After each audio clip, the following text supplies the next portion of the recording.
que supe dar, por ser quien no olvida y no olvidar, patria, bandera y sentir nacional.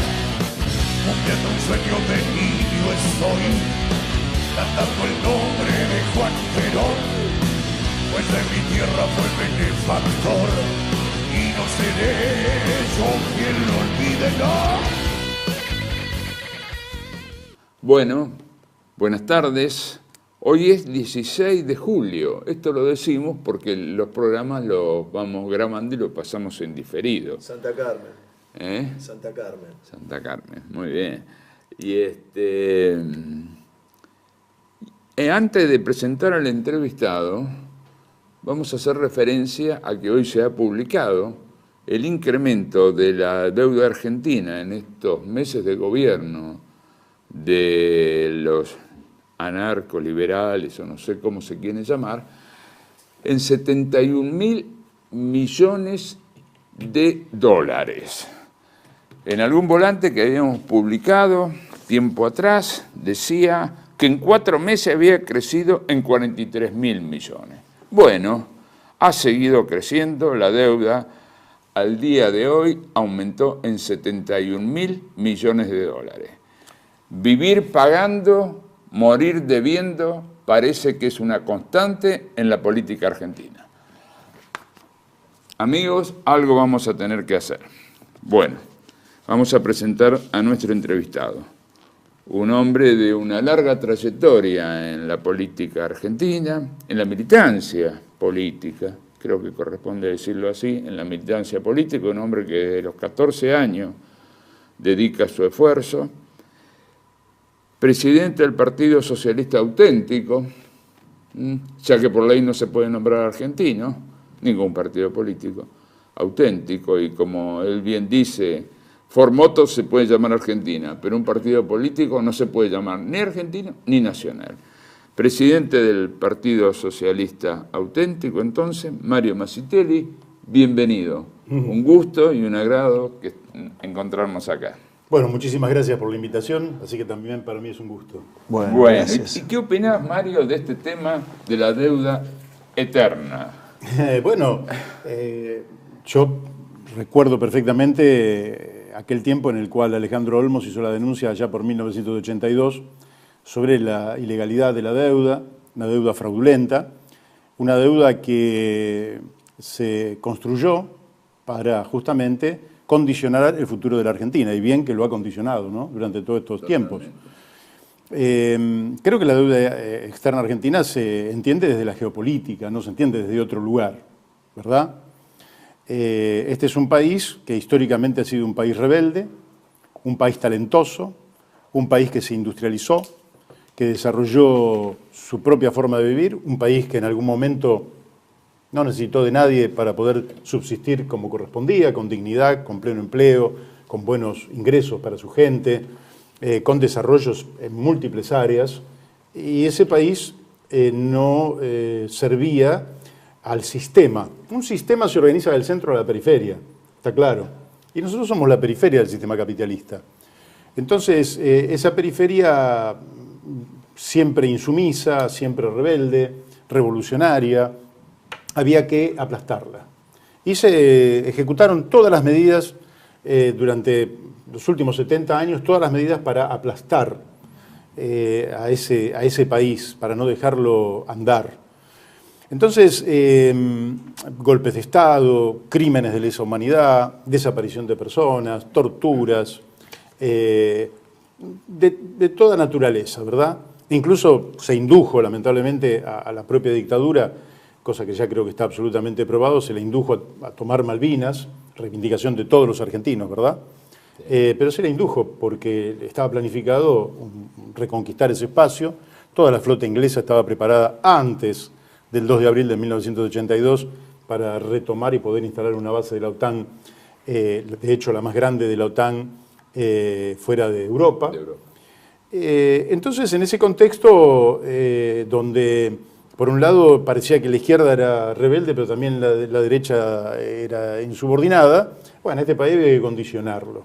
Recuerdo, para decir una pequeña anécdota, en 1984, cuando Raúl Alfonsín abre el diálogo, nosotros vamos ya como Partido Socialista Auténtico y le planteamos la necesidad de declarar ilegal el conjunto de la deuda, al tiempo que abrir una oficina para que todos aquellos acreedores que pudieran legítimamente probar que efectivamente habían brindado un servicio o habían entregado un bien a la Argentina, se pudiera legalizar a partir de esa oficina que iba a estar abierta a todo aquel que reclamara la deuda. Lamentablemente Alfonsín, presionado, no se animó.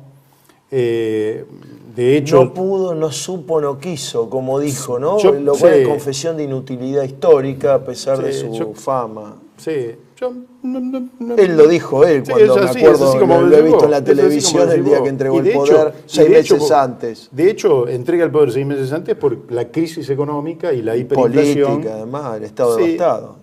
Claro, pero hubiera llegado por razones políticas, porque incluso las elecciones del 89 fueron el 14 de mayo, sí. Las gana Menem, y Menem estaba dispuesto a esperar hasta el 10 de diciembre. Lo que pasa es que la situación económica se hacía absolutamente ingobernable. Bueno, así que nace la deuda, la clase política no la investiga, ustedes tienen, creo, un invitado que es Héctor Giuliano, que es un investigador permanente de la deuda. La deuda se hace perpetua, se va haciendo cada vez más prominente, cada vez va abarcando más porcentaje del Producto Bruto Interno. Es cierto que después de la crisis del 2001 hay un retroceso de la incidencia de la deuda durante el gobierno posterior a la crisis, durante los gobiernos, digamos, después de la suspensión del pago de la deuda declarado por Adolfo Rodríguez Sá, que es uno de los torniquetes que le permitió la recuperación a la Argentina. Un país que se desangraba, de pronto puso un torniquete y cuando todo el mundo te decía, si dejan de pagar viene la catástrofe, dejamos de pagar y vino el resurgimiento de la Argentina. Me acuerdo de Aldo Peñanelli, como nos contaba, como a partir de eso se comenzó a acumular reservas. Efectivamente. Y bueno, también al mismo tiempo hubo una devaluación que hizo más competitiva a la economía argentina. Yo ya había planteado en 1995 como candidato a presidente que el plan de convertibilidad estaba agotado y que había que salir planificadamente del mismo. Así que el dólar sube, bueno, por cuestiones de mercado suben los precios de los commodities y se da una situación donde hay un retroceso de la deuda externa. Pero lógicamente que el enemigo del país soberano que debemos ser iba a usar todos los mecanismos a su alcance para volver a reinstalar la deuda. Y creo que los gobiernos populares tampoco, no saben, no quieren, no pueden, no terminan. Por eso le pagamos al fondo, pero no rompimos con el fondo, no nos fuimos con el fondo. De manera que dejamos abierta la puerta al endeudamiento cuando, por ejemplo, en mi caso, en 2003 planteé que había que hacerle un juicio en la Corte Internacional de La Haya al FMI por 400.000 millones de dólares, en los cuales íbamos a revisar absolutamente todos los planes que habían ocasionado la decadencia argentina desde 1956 a la fecha. Y le íbamos a reclamar 400.000 millones de dólares a un organismo que lo único que hace es destruir a la Argentina porque todos sus planes han fracasado. No fracasan por incompetencia, fracasan porque hay que hundir a la Argentina y el Fondo Monetario es la primer línea. Y entonces, ¿el sistema financiero qué es? En las fuerzas enemigas, las finanzas son la primera línea de ataque. Es decir, no te vienen con aviones, no te amenazan con bombas atómicas. La primera línea de ataque son las finanzas. Entonces, ya en 1922 lo dice José Ingeniero con una claridad inusitada, cómo empiezan a hipotecar la soberanía de nuestros países a través del endeudamiento. Entonces, bueno, este mismo hombre, Caputo, en fin, la administración de Macri vuelve a endeudar a la Argentina y cuando vuelven supuestamente los nacionales y populares, cuando tienen que efectivamente decir vamos a revisar todo, ¿no? Vamos a investigar todo, lo que hacen es para mí un error garrafal, que es el acuerdo con el Fondo Monetario Internacional, que le votó, toda la derecha le votó al gobierno, también una parte del oficialismo votó. La parte que no votó no dijo por qué no votó. No votó, pero no dijo por qué. No dijo que era lesivo a los intereses estratégicos de la nación buena parte argentina. del oficialismo de ese momento, de Unión por la Patria, mientras decía para afuera hay que repudiar, votaba. Sí, claro. Esto nosotros lo tenemos verificado. Bueno, yo creo que a partir de ese momento cambia nuestra estrategia en torno al tema de la deuda. Bueno, yo he escrito una propuesta concreta, para que no nos vayamos en relatos históricos y diagnósticos sin posibilidad de observar que sí tenemos... ¿Cuál es tu propuesta, Mario? Mi propuesta es una solución soberana al tema de la deuda. Es decir, es una deuda soberana, por tanto, el Estado argentino ya a esta altura, y después de lo que pasó durante los últimos gobiernos, no hay posibilidad de llevarla al terreno de la ilegitimidad. Entonces, lo que uno tiene que hacer es, bueno, la vamos a subir, pero la vamos a asumir como deuda soberana, es nuestra deuda. Y con lo nuestro, nosotros hacemos lo que queremos. ¿Y qué es lo que vamos a hacer? Vamos a refinanciar absolutamente todo. Podría ser a 30 años, habría que hacer una ingeniería financiera. No más de un punto arriba de la tasa que se paga en Londres o en Nueva York. No más que eso. Como mucho. Y que pasen por la oficina quienes quieran cobrar. Y los que no quieran cobrar, no quieren cobrar. Es problema de su voluntad. Pero un país soberano hace valer lo que es eso. De manera que el tema de la deuda es un tema que hay que resolver de manera soberana, confrontando con el sistema financiero internacional y sabiendo, por tanto, que vas a tener que tomar medidas de autosuficiencia. Inmediatamente tenés que terminar con la prórroga de jurisdicción, que es la segunda medida absolutamente, digamos, inevitable para un país que se precie de tal. Basta de que un conflicto de intereses que sucede en Argentina, en nuestro territorio, se va a dilucidar en los tribunales de Nueva York. ¿Dónde se ha visto? El CIADI, claro. O tribunales menores, o el CIADI, con los dos. Con los dos, tanto el CIADI, que es del Banco Mundial, como cualquier otro tribunal, acá se termina toda prórroga de jurisdicción. El juez Giesa, que se murió. Sí, claro. O ahora el nuevo juicio, donde en Estados Unidos, podría ser que en Estados Unidos un artículo de un reglamento interno de una empresa privada valga más que la Constitución. Perfecto, es un problema de ellos.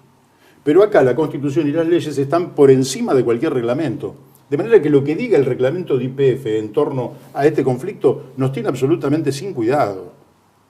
Entonces vuelve acá, no se reconoce absolutamente ningún fallo del exterior, ninguno. Se rompe. Y sí, ¿qué vas a hacer? Nos han traído hasta acá. Y lo otro que hay que hacer, entre otras cosas, tercera medida de 3 que son imprescindibles: deuda, prórroga de jurisdicción y reforma de la ley de entidades financieras. Muy bien. Es decir, esas 3 medidas son así como de ¿Cómo harías la reforma? ¿A qué sistema financiero, bancario irías? La clave acá, es que las finanzas vuelvan a tener lo que nosotros pretendemos y nos parece que es absolutamente lo natural, que estén al servicio de la producción y del trabajo. De manera tal que mientras estén al servicio de la producción y del trabajo, no hay ningún problema. ¿Y cómo pueden ponerse entonces las finanzas al servicio de la producción y el trabajo? Lo primero es que la tasa de interés siempre tiene que ser inferior a la tasa de crecimiento. Cuando la tasa de interés es superior a la tasa de crecimiento, lo que vos obtenés es que el sector financiero se transforma en un Pac-Man que se come a la producción. Tiene que ser inferior. Entonces, ¿por qué puedo tomar un crédito? Porque yo voy a ganar 5 y voy a pagar 3 por el crédito. Pero si voy a ganar 5 y voy a pagar 8 por el crédito, tiendo a fundirme. Así que eso es el primer elemento. Luego, lógicamente, tenés que hacer una reforma integral de todo el sistema. No podés perder el Banco Central. El Banco Central tiene que... el Banco Central no puede ser independiente. Eso ahora sí, no lo es. Ahora, este gobierno creo que es menos independiente ha sido, no, si alguna vez existió de esa directamente. Que tiene sociedad privada, que tiene Caputo con Bousili, ¿no? Sí, ¿cuántos Caputo en este país, ¿no? Últimamente. Sí, muchos. Así que el otro gran precio que vas a tener que manejar es el tipo de cambio. Que yo por eso les decía, yo tengo... mirá, yo soy industrialista, nací en una ferretería,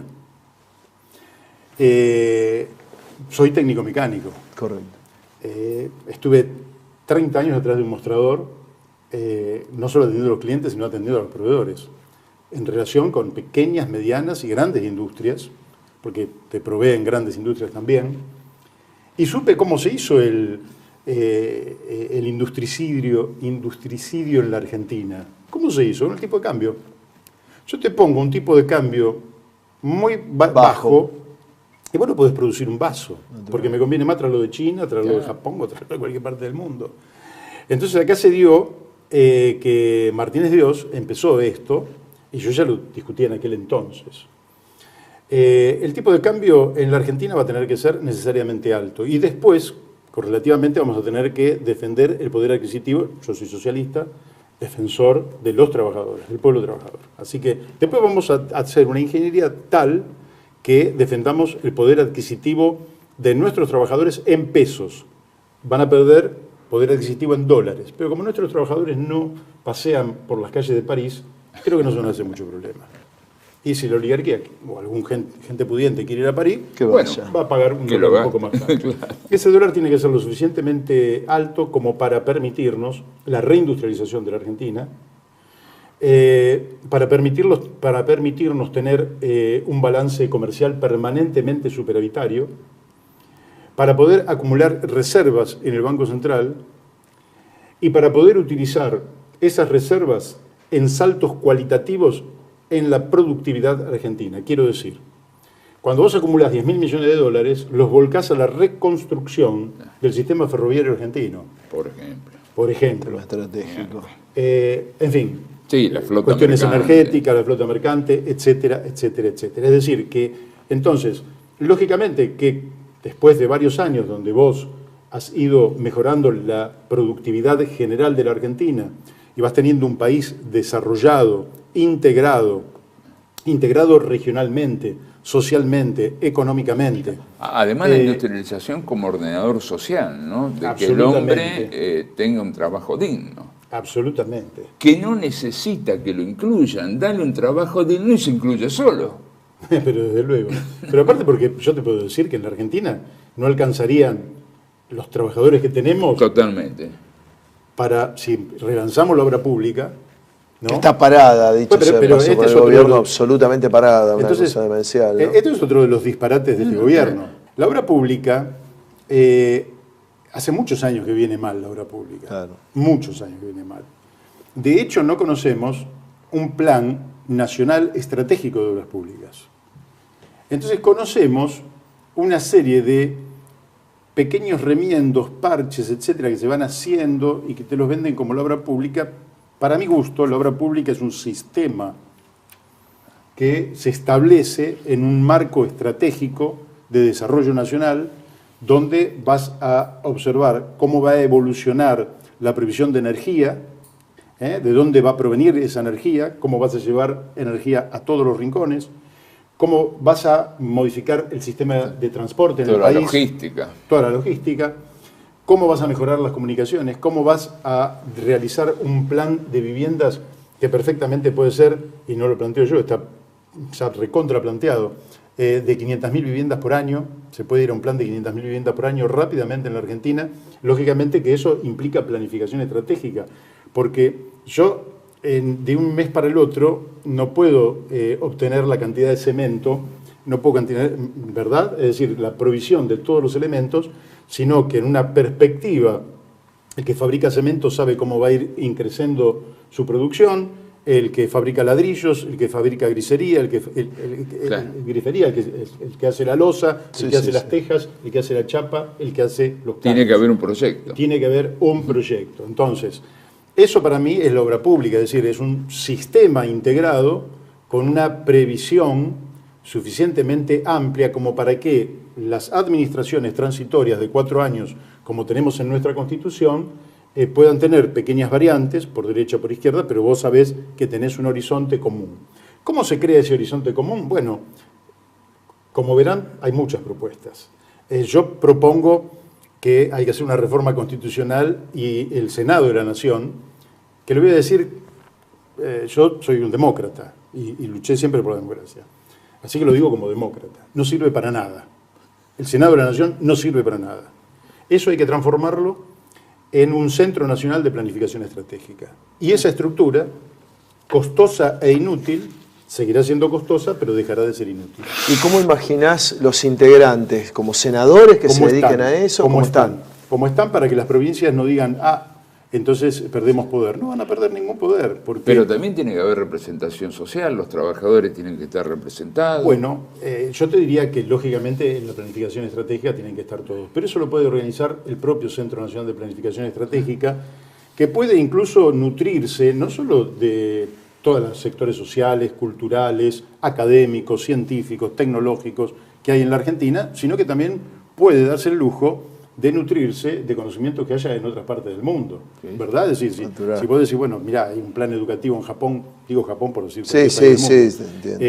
donde hay un especialista extraordinario, bueno, le vamos a pagar el viaje, le vamos a pagar la estadía, lo vamos a escuchar y vamos a ver cómo aprovechamos estos conocimientos que se están desarrollando en distintos lugares del mundo para el desarrollo estratégico de nuestro país y la integración de nuestro país. Yo creo que con este gobierno vamos a la desintegración nacional. Este gobierno está trabajando para la desintegración nacional, si quieren después. Una cuestión, cuando vos dijiste que para la industrialización vamos a necesitar mucho más habitantes de lo que somos, con lo cual está la posibilidad de la incorporación de migrantes de América Latina, ¿no? Absolutamente, es decir, yo creo que la Argentina tiene que estar pensando en 100 millones de habitantes en no mucho tiempo. No digo de un día para el otro tampoco, pero sí en no mucho tiempo. Nosotros somos un país, mira, yo entiendo a mucha gente que en fin, ¿viste? Tenemos tantos problemas, no nos falta ninguno, pero la Argentina, vos pensás que en 250 años multiplicó su población por 100. Esto y Estados Unidos, nada más. Ningún otro país del planeta Tierra. Cuando nosotros no llegábamos a 1 millón acá, en Francia eran más de 40 millones. Y bueno, ahora serán más de 60 millones en Francia, pero acá ya somos 50. Entonces, acá hay que ir a un proceso, por ejemplo, hay que darle un rol estratégico al desarrollo de la Patagonia. Lo trágico es que acá el gobierno de Figueroa Alcorta, a través de su ministro de Obras Públicas, Ramos Mejía, trajo a un ingeniero norteamericano, ahora no recuerdo el nombre,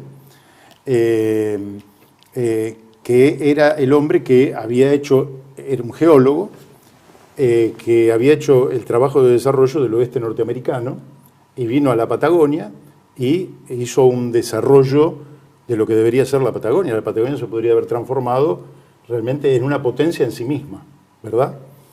Hubo una lucha sin cuartel por parte de los ingleses para que todo eso fuera a la basura, no prospere. Tendría que volver es un tema que quiero investigar y voy a escribir, pero todavía me falta material. Pero ellos lograron desprestigiar a todo el equipo que había trabajado en el desarrollo de esta planificación. Los acusaron de corruptos, cuando no tenía nada que ver, se habían comportado correctamente, habían trabajado intensamente y le habían dado al gobierno un programa más que interesante, pero los tipos, la diplomacia inglesa, que tenía interés en que se mantenga como reservorio estratégico todo lo que es el sur de la Argentina, impidió que se llevara adelante un plan estratégico de desarrollo. Bueno, ahora nosotros tenemos que integrar. Yo observo, por ejemplo, que tenemos un régimen en Tierra del Fuego con privilegios. Creo que hay que estudiar esos privilegios. Lo que no hay que perder de vista es que nosotros necesitamos ocupar Tierra del Fuego. Es decir, no me vengan solo con ecuaciones impositivas y nada más.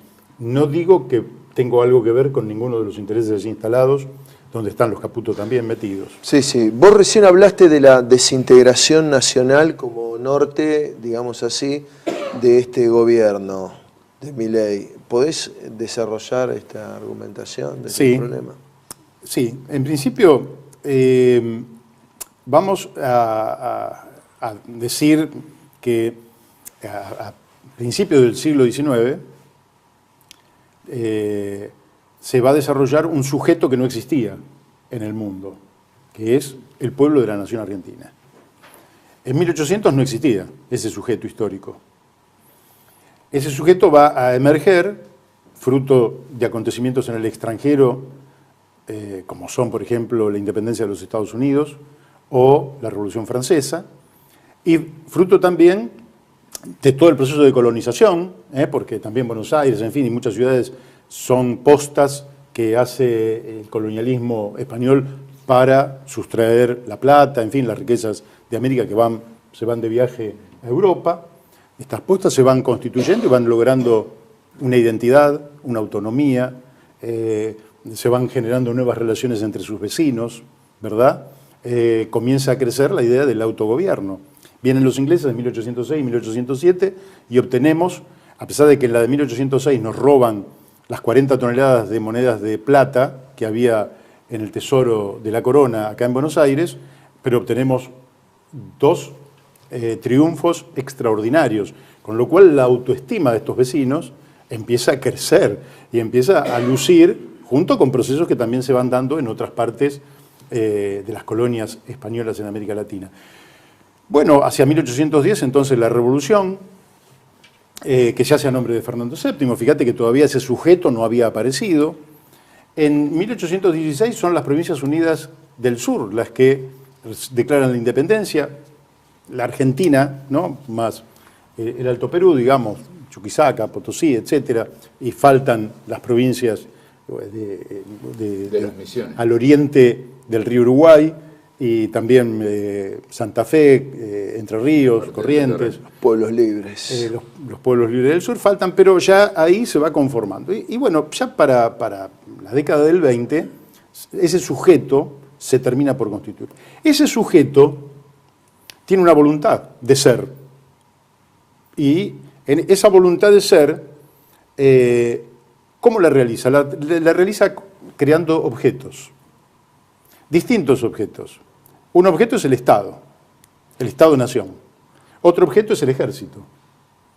Otro objeto es el sistema educativo. Otro objeto es el sistema de salud. Y así, las rutas, los caminos que va desarrollando, son objetos que realizan la voluntad del sujeto.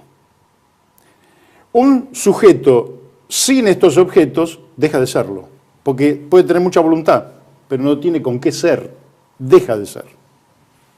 Entonces, para un pueblo como el argentino, se interrelacionan la independencia, la declaración de la independencia. ¿Para qué declaramos la independencia? Para ejercer soberanía. Claro. Para ejercer soberanía. Claro. Porque si vos sos dependiente de la metrópoli, no podés ejercer la soberanía. ¿Y qué es el ejercicio de la soberanía sino la expresión de la libertad? Entonces, independencia, soberanía y libertad es el corpus a partir del cual, con las herramientas correspondientes, se puede realizar el proyecto de país que querés. Si vos tenés que hacer un corte. Hacemos el corte. Te dejo como Dale. título. Si vos tenés un topo Terminator que viene del futuro a destruir el objeto de realización de la libertad del sujeto, no solo muere el Estado-Nación, sino que muere la libertad. Y muere, por tanto, el sujeto histórico que se llama pueblo de la nación argentina. Y lo desarrollamos después. Si querés. Perfecto. TLV1 se complace en anunciar que estará transmitiendo en su canal TLV1 Clips valiosos programas emitidos antes de la censura sufrida. El lienzo prohibido, el revés del derecho, combates por nuestra historia, disenso, historias de Malvinas, entre otros que podrán encontrar en este enlace.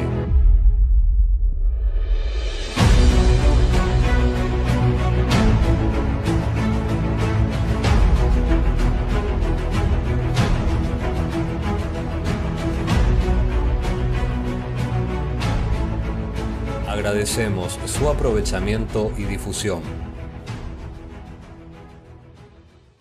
Bienvenidos a CEPA, Centro de Estudios del Pensamiento Americano. Nuevo sitio web de cursos de formación en política, filosofía, historia, literatura, geopolítica, religión, psicología y más. Cursos de formación que reflejan el verdadero pensamiento americano. Lo invitamos a elegir el curso de su agrado ingresando en www.cepa.la.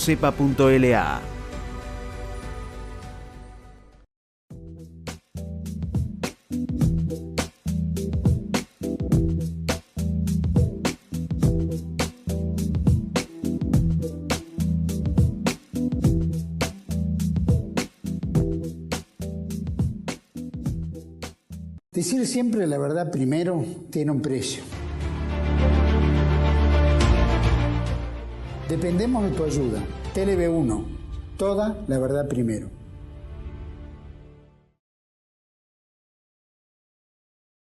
Bueno, retomamos la conversación con Mario Masitelli, presidente del Partido Socialista auténtico, iba a decir argentino, un amigo que ha estado acompañando muchas veces a expresiones del campo peronista, del movimiento sindical, que ha estado incluso con Pino Solanas y demás, y estaba haciendo una reflexión muy, muy profunda, muy interesante en relación a lo que encarna el señor Milei como un topo, a confesión de parte, digamos, relevo de prueba, decía la vieja frase, orientado a destruir el Estado argentino, es decir, lo que en la terminología, digamos así, de alguna inspiración marxista entre sujeto-objeto de Mario, significa el objeto a partir del cual el sujeto, es decir, la voluntad nacional, puede desarrollar su propia libertad y su propia autonomía.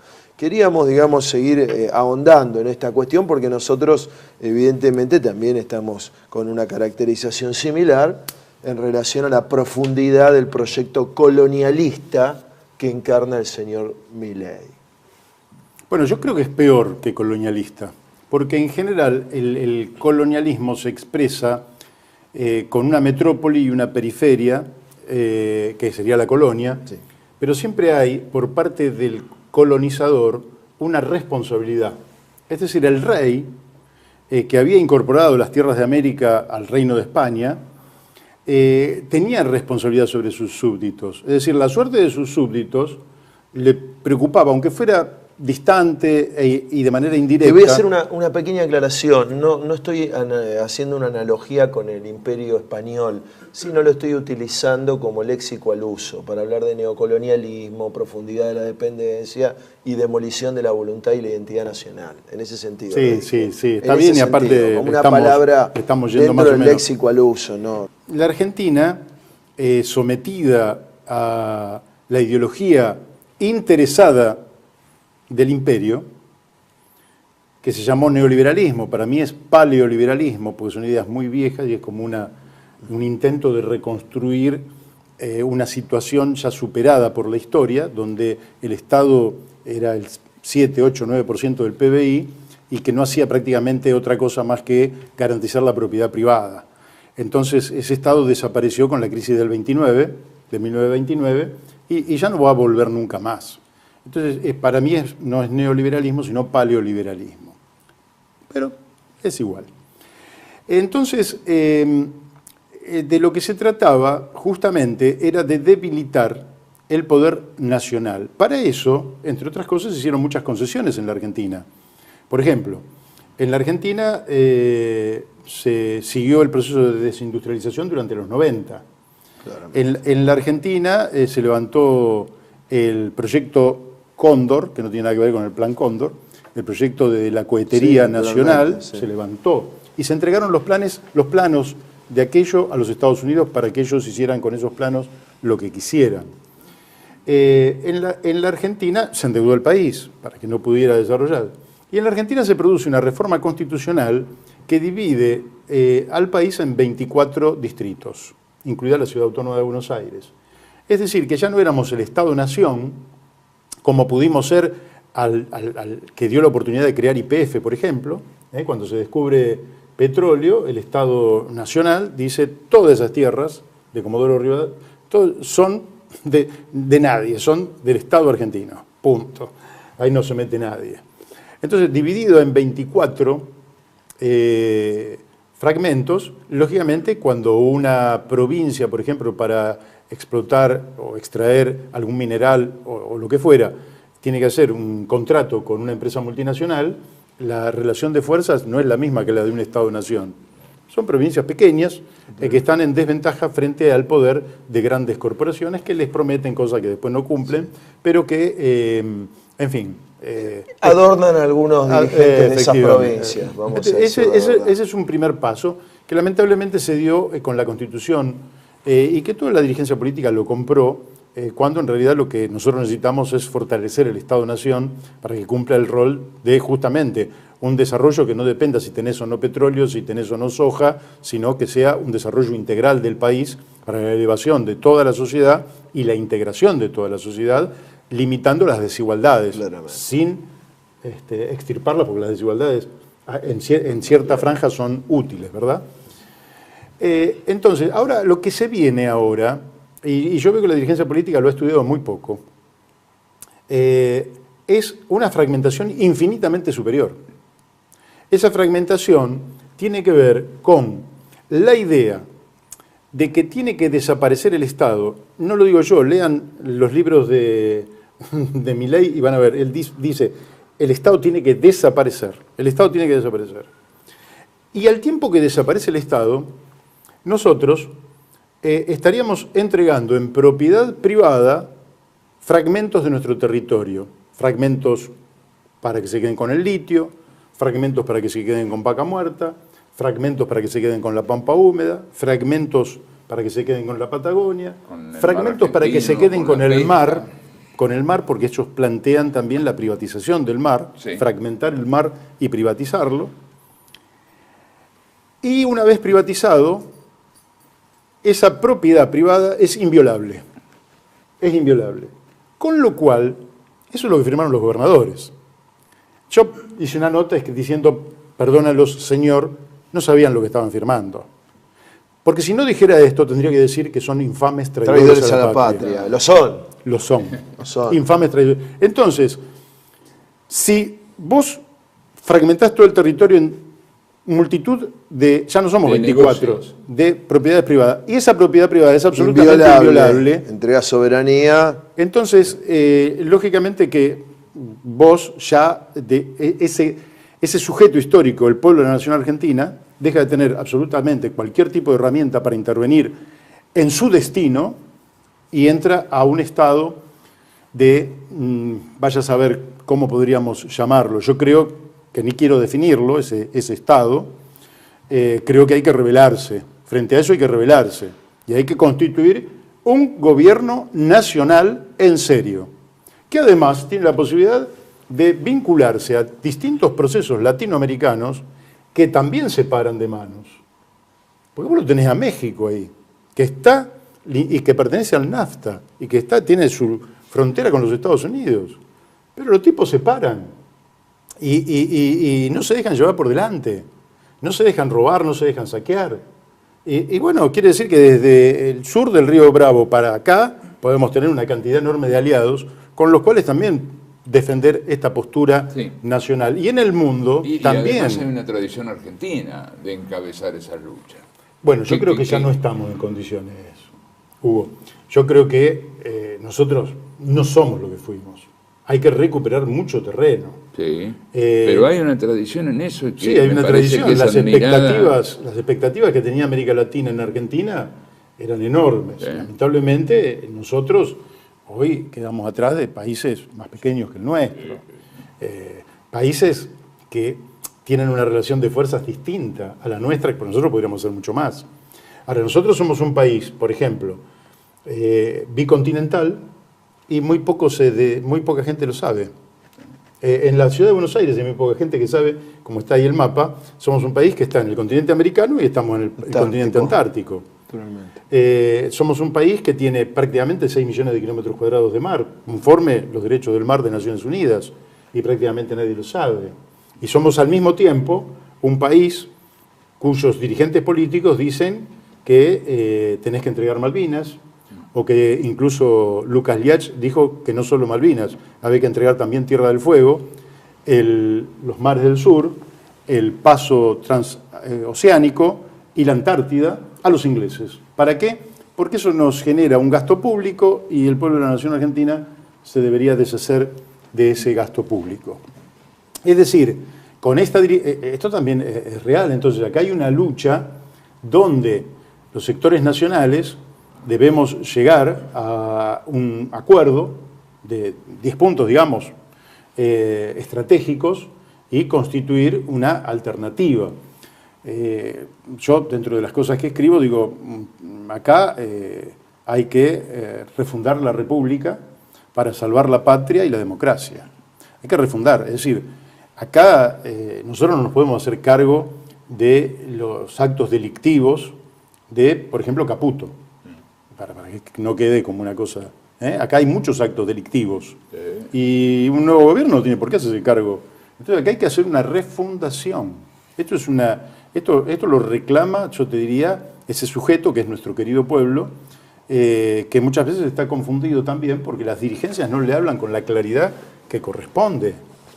Acá te viene Laura Richardson, que es la generala del Comando Sur de los Estados Unidos, a decirte que el litio, el petróleo, el agua, los alimentos, la pesca, la Antártida, el paso tierra, todo eso hace a la seguridad de los Estados Unidos.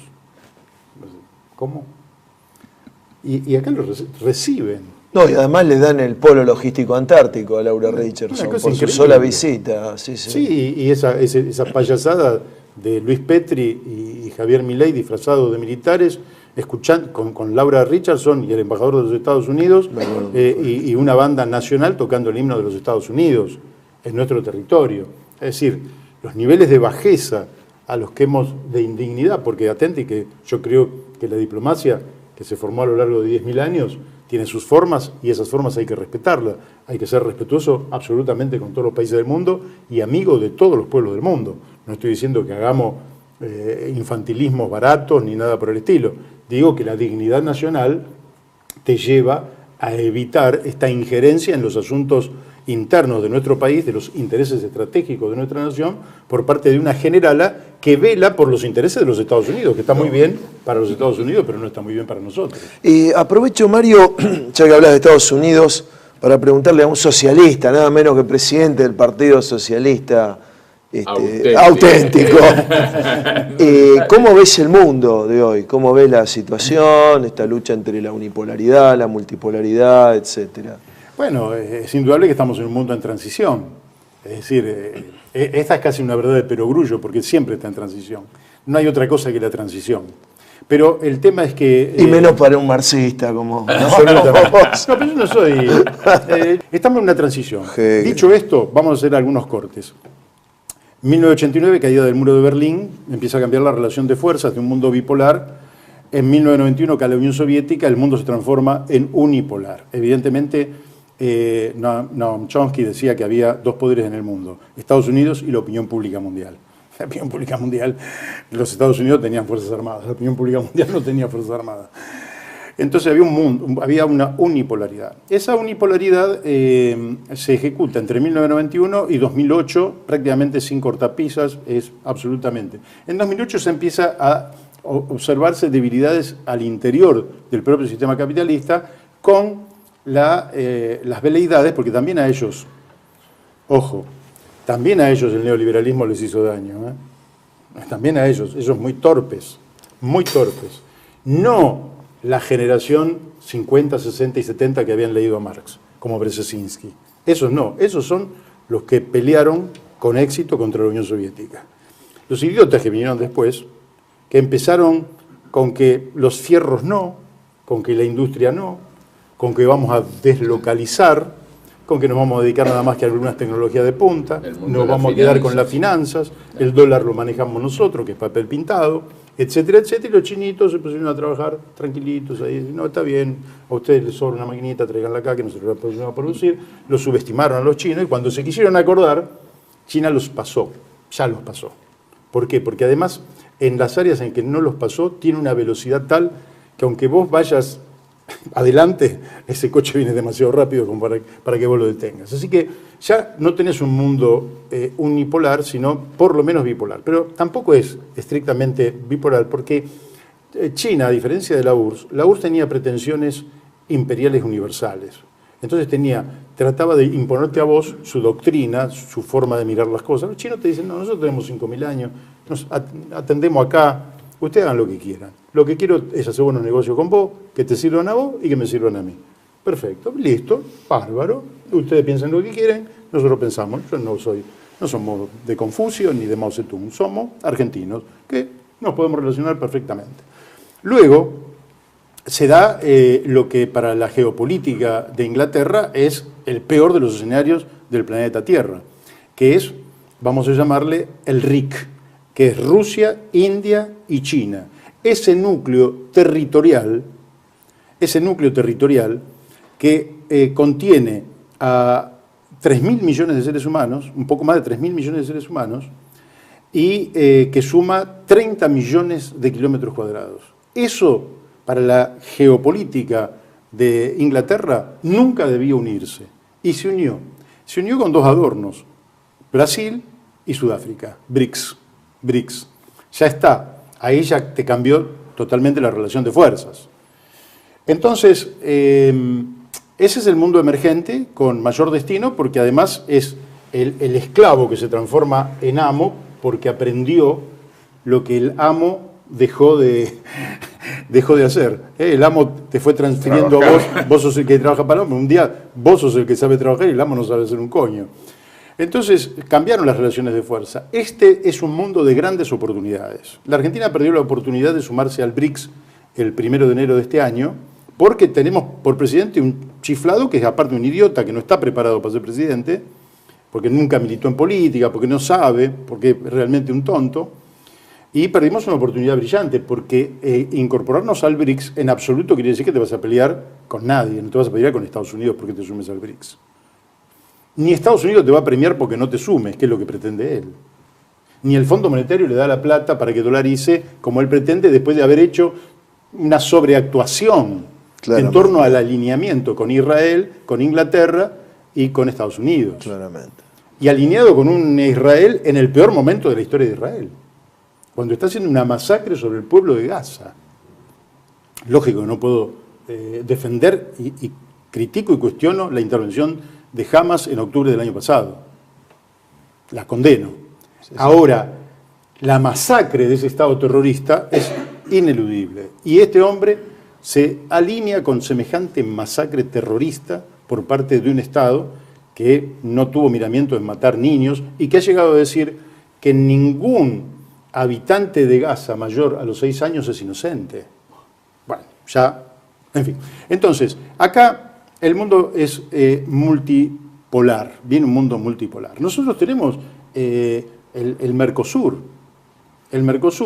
que tiene que sumar, lógicamente, a Bolivia, a Chile, a Perú, que tiene que ser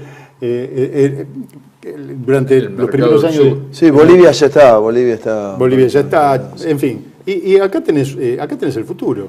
Cuando vos pensás, ¿por qué fue tan atacado Chávez? Yo digo, el dictador de Chávez, dicen, ¿no? El dictador de Chávez. No hay nadie que haya hecho más elecciones que Chávez.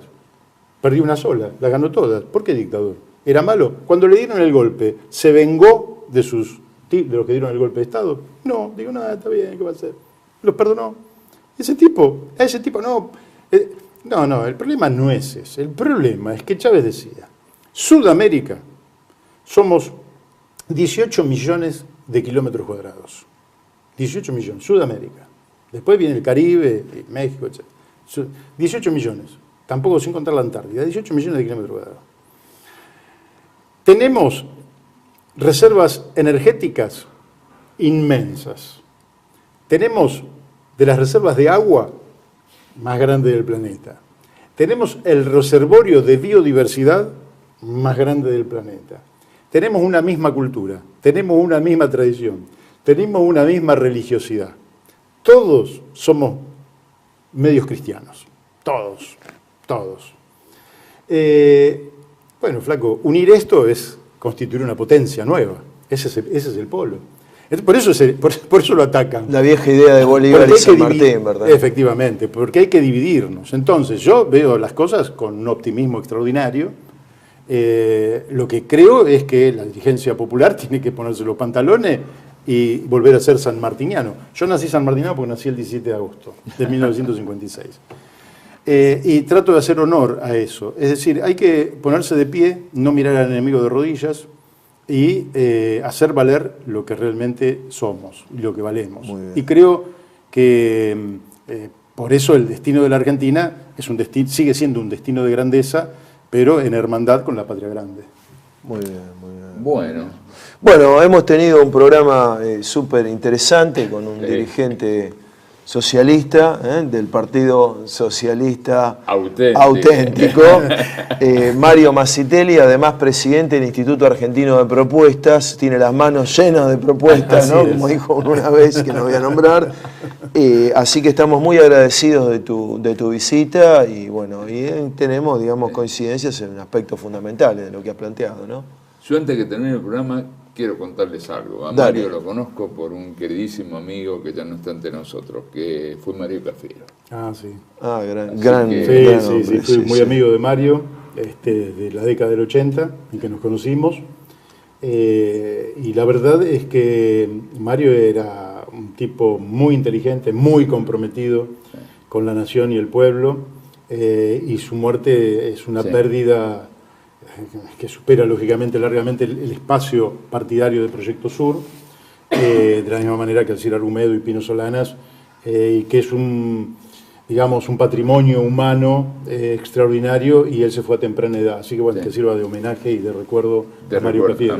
Muy bien. Gracias. Muchas gracias. Gracias.